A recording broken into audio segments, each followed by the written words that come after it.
Respect suma gars yi welcome dal jàmm sa canal Family 221 TV gars yi please ñuy abonné like di partager la vidéo c'est vraiment important gars yi ñu xoolaat beneen vidéo rek gars yi dem te ñëw dañ leen xool li xew Kayar ak waa Mboro. xool ma kii si nga bàyyi ngeen mu ngi noonu sama gars yi mu xew woon ca géej gi diggante askanu Kayar ak ñi nga xamante ñooy waa Mboro encore une fois Sénégal benn bopp la bu ñu nangu mukk yu mel ni di ñu féewale réew mi ñun ñëpp ko bokk géej gi askanu Sénégal la ko bokk tey waa Kayar bu ñu amee problème ak waa Mboro wala waa Mboro am problème ak waa Kayar pour man waroon nañ ko mën a lijjantee neneen lu dul ni nu mel lii dafa ñaaw ba fu ñaaw yem moo tax it askanu Sénégal ñu su bëri ñu ngi koy nakarlu lu tax ñu bëri di ko nakarlu parce que Sénégal mi ngi dugg ci guuta goo xamante ni sawaay pour man il est temps que ñu sonné la fin de la récréation tey ñaawteef gi bëri na Sénégal tey soxorante bi bëri na Sénégal tey nit dalay xosi benn yow nga bëgg ko xosi fukk ak juróom ak ñeent loolu pour lan pour man même su fekkante ne ni waa Kayar ñoo tooñ wala waa Mboro ñoo tooñ même su fekkante ne ni dafa am si kenn si ñaari parti ñoo xamante ni dañoo téye seen i mbaal wala ñu téye seen i gaal ba tax loolu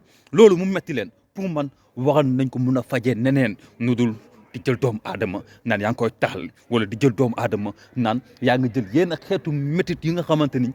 amaana sa jamonoy jaam entre parenthèse nu ma ko mën a waxee ngeen déggal ma ci kàddu gi lañ daan gis yooyu façon métit pour lan ñun Sénégal problème bu amee moo xam ci diggante ku mu muntu doon diggante ñi mu muntu doon mënuñu ko lijjanti neneen cudul li nga xamante ni mooy violence lu tax tout le temps violence ñun ci ban Sénégal la ñu nekk léegi mais géej gi yaatu na yaatuwaay boo xamante ni sama gars yi ku ci nekk boo xëyoon suba ba ngoon di ci dugg boo xëy suba ba ngoon di napp amaana sa wërsëg rek nga ciy jël bàyyi wërsëgu keneen li ci des nag mooy géej gi sama alal la alalu Masamba la alalu Ayda Njaay la alalu Penda Sow la alalu ñëpp la alalu askanu Sénégal la bu ñu gisee ni am na ci côté wala am na si ñoo xamante ni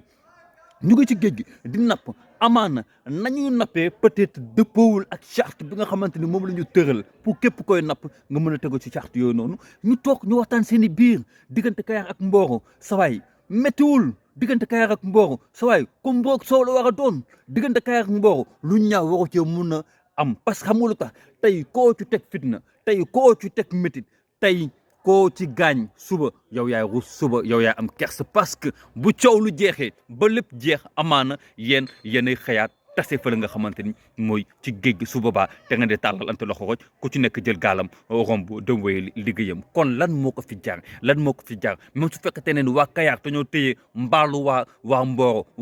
nappkatu waa Mboro yi ne leen kat mbaali yi baaxul si géej gi wala façon nappin bi kat baaxul si géej gi mais waa Kayar bu waa Mboro bu dee dañ ci mer pour man façon fayu bi warut mun a am ci diggante Kayar ak Mboro rawatina nag ñi nga xamante ni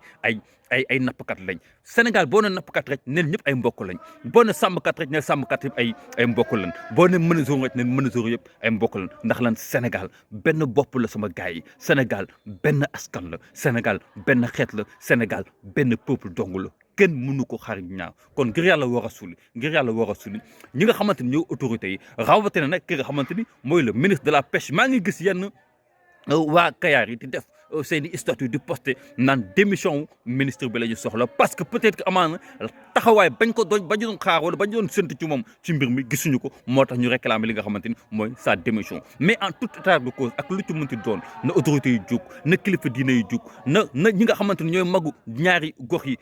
jug ñu waxtaane mbir ma ñu teg sur la table parce que avant tout on est des Sénégalais diggante Kayar ak Mboro pour man benn gox la rek warul nekk ñaari gox benn askan la rek warul nekk ñaari askan li ci des na gars yi mooy ñun Sénégalais on est tous de même mère de même père Sénégal la ñu wax réewu jàmm la ñu wax gars yi ngir yàlla jàmm jooju buñ ko yàq wasalaam mais nag bul fàtte gars yi nañuy abonné like di partager tey ñaan jàmm suñu réew ndax jàmm jooju moo ñu jig wasalaam